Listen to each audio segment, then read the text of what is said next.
Yeah, so innovation's an interesting one because lots of people go on about it, and obviously there's a initial confusion over what's innovation and what's creativity.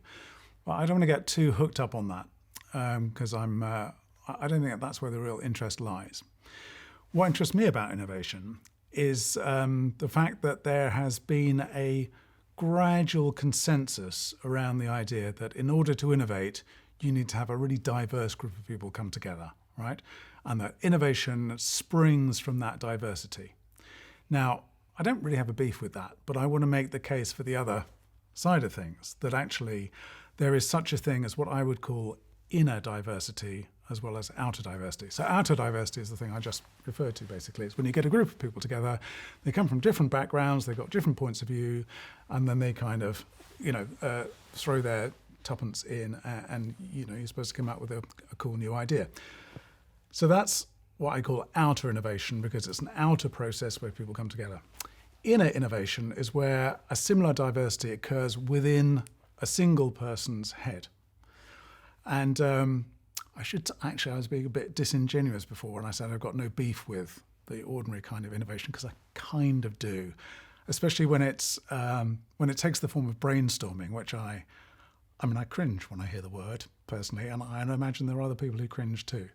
Because what normally happens in a brainstorm, for that, anybody who's been unlucky enough to be in one, people will sit around, they'll think they're coming up with ideas, but there's always some kind of norm that they correct to. And I guarantee if you were to gather together all your friends today and say, let's have a brainstorm about, I don't know, starting a new business or something, you could tick off all the buzzwords in advance that you would expect to hear. So you'd probably hear, viral, digital, gaming. Somebody would name check TikTok or Silicon Valley or something like that.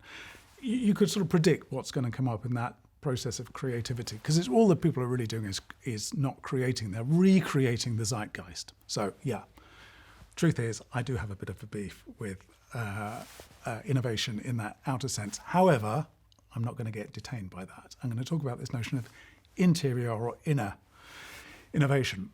Now, I arrived at this idea, brilliant as it is, by reflecting on innovation in the history of art. Because if you think about painters, the most famous example, of the last 100 years, maybe somebody like Picasso or Francis Bacon, whatever. You can choose your example. But a lot of these guys and girls are working on their own, essentially. Of course, there are influences which go into their process, and they might be looking at other people's work, they might be reading other stuff, and so on. But fundamentally, when it comes to their work, what they're generating is something out of themselves. So to use a fancy word, it's autochthonous, it's sort of self-generating in some way. And this idea interests me. Because I think there can be such a social pressure when we talk about outer forms of innovation to say the right thing. So what goes on then in this notion of inner innovation, I think, is a process whereby people are properly in touch with our unconscious, essentially. Easier said than done, of course, because getting in touch with the unconscious is not something you can switch on and off like a light. It's something that has to emerge one way or the other. And when it emerges, there's a risk, because as Freud pointed out, the great psychoanalyst, most of what's in our unconscious is weird. We have fantasies, or we have fears, or we have repressed wishes. All of the unsavory material that gets censored when it comes out in inappropriate places. Freud's most famous examples are slips of the tongue, dreams, jokes, and what he calls parapraxes. Again, technical word, but when you drop your keys or something like that. So the unconscious has all this sort of filthy matter in it that we spend most of our time trying to censor or cover up. But actually it's in that, this is my argument, that the material or the reservoir of innovation really lies.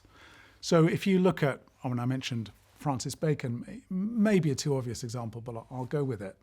If you look at Francis Bacon's work, it's pretty unsavory in all sorts of ways. It's sort of graphic, it's a bit sexual, it's very carnal, it's quite edgy, and so on. So he's an example that plays very well to my argument, but nevertheless, I'm going to stick with him.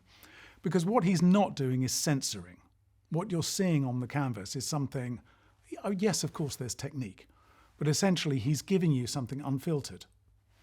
And I think this is important because in most social processes of creativity and innovation, we do have, albeit invisible, social filters which stop us from accessing this inner material. And the main issue for us in kind of social innovation is that we risk our own belonging. Like, well, if I really say something innovative, which comes from my own unconscious, in a room where the boss is sitting, I mean, I could be in trouble. Yes, she or he has called for something innovative, but what they really want is me to be innovative within a frame. So what I would suggest is we get more innovative when we get more in touch with our unconscious, but we also run a risk, and the risk is of not belonging, of being excluded. And actually, innovation, in my view, is about the art of not belonging. And if you think about the history of creativity, the people we think of as creatives are generally people who have been shunned or made pariahs, especially early in their career before, if they are, sort of taken into the mainstream and considered to be beacons or paragons of the artistic world in some way. But the risk they took at the beginning was the key thing, and it was the risk to go into their inner space and thereby sacrifice, or at least forfeit, potentially, their belonging to the social group with which they otherwise might have identified or not. So that's why I think we need to be a little bit chary of the notion of what I call outer innovation or social innovation. Next time you're invited along to a brainstorm, politely decline the invitation, go to your potting shed, look into the dark material of your unconscious processes and say, what's in there might be murky, might be unpleasant, but this is the richness. And yes, I might be shunned forever, might never make it out of the potting shed back into the house again, but at least I'll be known as a great artist for the rest of my life.